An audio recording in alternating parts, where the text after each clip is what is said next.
Hello and welcome to this new lesson in which we are going to talk about ESP32 Pinout. Which general purpose input-output pins should you use? Now, this is how the physical layout of the ESP board looks, and as you can see, it's very similar to the Arduino Nano, but it has a Wi-Fi built in. Now, the ESP32 peripherals include 18 analog to digital converter or ADC channel, where you can receive analog signals and these signals can be converted to digital internally. It also has 3 SPI interfaces for serial communication and 3 UART interfaces for serial communication and 2 I2C interfaces for serial communication. So these, let's say 8 modules or 8 pins can be used to allow serial communication with multiple devices that support SPI, I2C or I2C, and UART. It also has 16 PWM output channels, which help produce an analog output from the ESP pins. It also has 2 digital to analog converters and 2 I2S interfaces. It also has 10 capacitive sensing general purpose input-output. I'll provide more data and more details about each of these pins in the resources lecture, but since we have a lot of them, we don't want to get caught in the details. Now, what we need to know is the pin out itself. As you can see, this is how the board looks. This is the USB board, and you are going to hook up your USB connector here, and the other side will be connected to your computer. As you can see, these are the pins. GPIO means general purpose input output. Now, there is more than one general purpose input output, as you can see here, and each of these pins has more than one function. As you can see, usually pins comes with many names: HSPI and ADC, analog digital converter, and general purpose input output. So you can use it as input output pin, or to receive analog signal, or for SPI, or for R2C. So the choice is yours.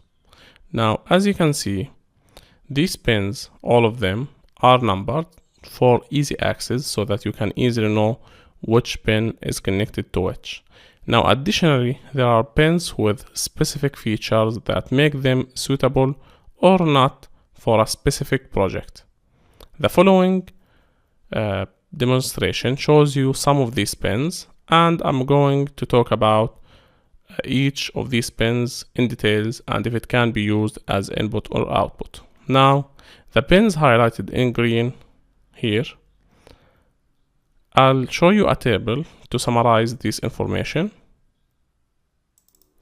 Again, the pins highlighted in green are okay to use. The ones highlighted in yellow are okay to use, but you need to pay attention because they may have unexpected behavior, mainly at boot time. While the pins highlighted in red are not recommended to use as input or output. Now, the general purpose input output pin number 0 is, as you can see, okay to use, but you need to pay extra attention because it may have unexpected behavior at boot time. So it can be used as pull-up input or as output. It outputs PWM signal at boot. Pin number 1 can be used as TX pin for serial communication or output pin. It debug output at boot. Pin number 2 is okay to be used as input or output, and usually it is connected to onboard LED, so you can use it to test a code or to test a web page function because you don't have to connect extra component. It already have built-in LED. Pin number 3 is okay to use as input, but you can't use it as output. It's high at boot, so it will read 1 at boot. Pins number 4 and 5 are okay to use as input or output, and pin number 5 also outputs PWM signal at boot. Pins from 6 to 11 are connected to the integrated SPI flash, so you can't use them as input or output. Pin number 12 is okay to use, but boot will fail if pulled high. So it's okay to use as input, but you need to pay extra attention for this note. And if you are connecting it as output, it's okay. You don't have any problems. Pins from 13 to 16 are okay to be used as input or output without paying extra attention. Now, as you can see, same for pins from 17 to 33, while 34, 35, 36, and 39 are input only pins. You can't use them as output. Now, in our examples and in our practice tests, we are going to use pin number 2, which has built-in LED, onboard built-in LED, and using that onboard built-in LED will make it easier for us to test out or to try different things if we are making a web page with a button to control it via internet. Now, that's it for the pinout. Now, I will add extra information as articles to this section of the course to let you know more information about the general purpose input-output pins. But for me, what I need you to know at this point is that we have pins that can be used easily without any extra attention as input-output, which are basically these pins 2, 4, 5, 13 to 16, and 17 to 33. And if we want input only pins, we can use 34, 35, 36, or 39.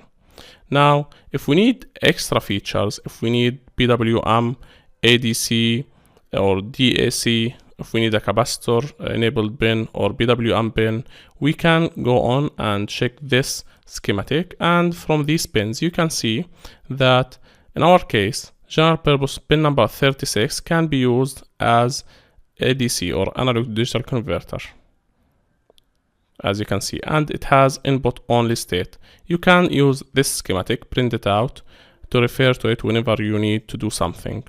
Same for here. You can see from this image that pin number 25 can be used as digital to analog converter, and pin number 26 can also be used as digital to analog converter or analog digital converter. So depending on what you need or what's your end goal, you are going to check this schematic and make sure that you choose the pin that fits your need. So if you are going to use a pin as output, you can't use pin number 34 because, as you can see here, it's only input only pin. And if you want to use, let's say, analog digital converter, you can't use this pin number 17, because it only supports serial communication and input output, regular input output or digital input output. So before using any pin, take a minute or two to make sure that it supports what you are going to do and the sensors or the stuff that you are going to connect it to. Whether they are analog or digital, they are input like push button or output like LED. You need to connect the element to the right pin before start coding to avoid having problems in the future once you start testing your code. If you have any question, or if you have a project that you don't exactly know which pins might fit for that project, you can leave a question in the Q&A board. I'll be more than happy to help answer all of your concerns. Thanks for watching. This is Ashraf from Educational Engineering Team.